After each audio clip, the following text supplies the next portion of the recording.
पण हा किल्ला म्हणजे स्वराज्यातला सगळ्यात महत्वाचा किल्ला होता.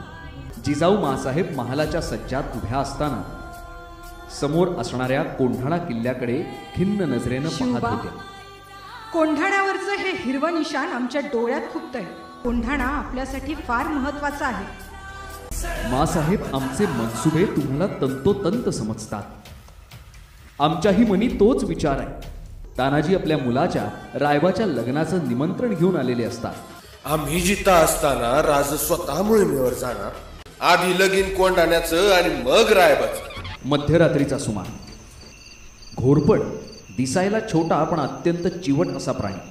तानाजीनं यशवंतीला आज्ञा केली. ए यशवंती, आम्हाला रस्ता दाखव. चढ वरती.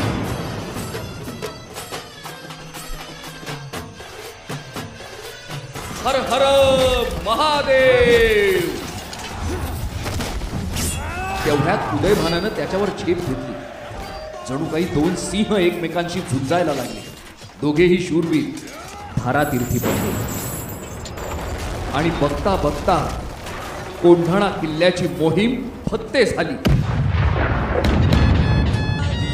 गड आला पण सिंह गेला.